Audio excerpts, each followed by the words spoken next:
Você já imaginou um mundo tão estranho, tão imenso, que nossos padrões de realidade mal conseguem alcançá-lo?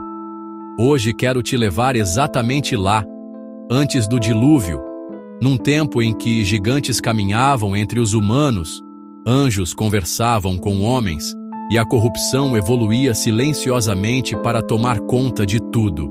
Você está prestes a descobrir como era habitar uma terra onde o paraíso ainda era uma memória viva, mas o abismo fazia eco no horizonte.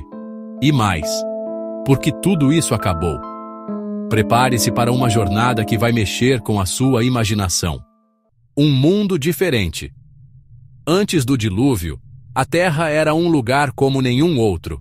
Gigantes, poderosos, governavam com força.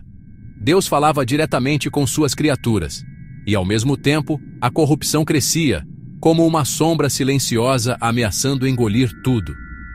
Imagine caminhar num jardim onde a voz de Deus ainda ressoava. Imagine seres imensos, os Nefilim, filhos dos anjos caídos, sendo adorados como deuses e temidos como monstros. Era belo e aterrorizante ao mesmo tempo. Nesse mundo, a conexão entre o divino e o humano era muito mais direta do que conseguimos imaginar hoje. 2. A queda da comunhão.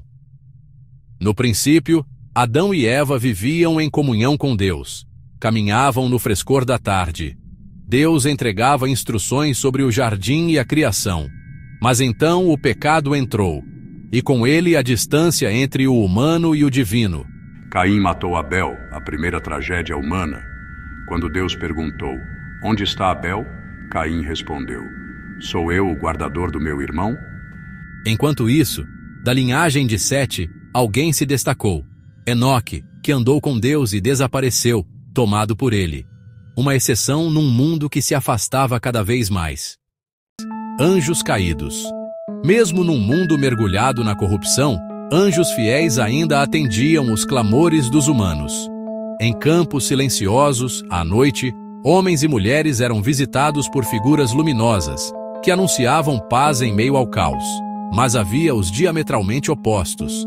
Anjos caídos que se rebelaram contra o Criador, que decidiram habitar a terra e corromper a humanidade, ensinando feitiçaria, armas, astrologia.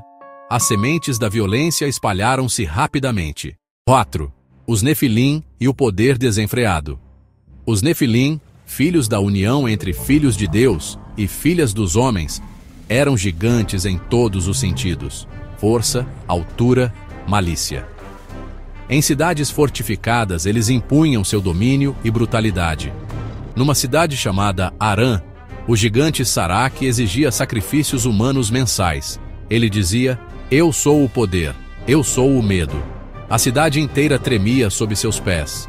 E em outra, Taroque esmagou moradores que ousaram se levantar contra ele. O mundo parecia sem esperança. A longevidade, a decadência. Naquele tempo, as pessoas viviam séculos. Matusalém viveu 969 anos, por exemplo. A terra, segundo tradições, estava coberta por um manto protetor. O clima era ameno, os rios cristalinos, as florestas densas.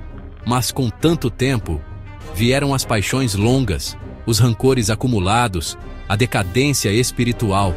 O cuidado virou destruição, a criação virou opressão. A humanidade que deveria cuidar da terra começou a devastá-la. Cidades cresceram, sim, mas viraram fortalezas de terror, templos erguidos não para adorar ao Criador, mas para sustentar a idolatria e a violência. 6.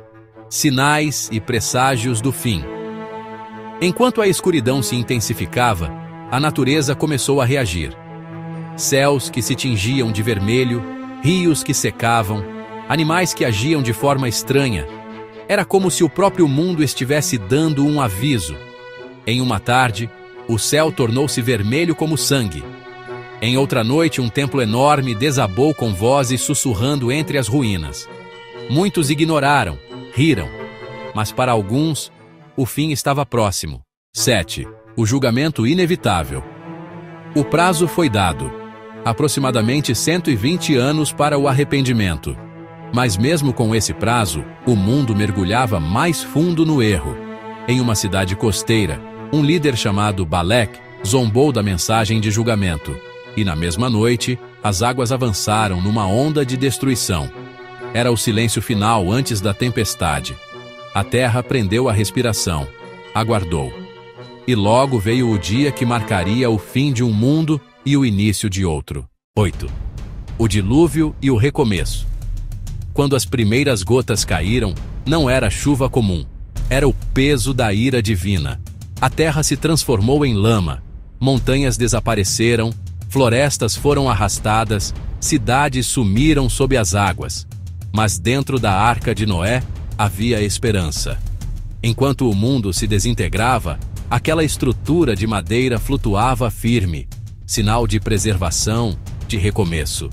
O mundo velho se foi, e com ele, uma nova era nasceu.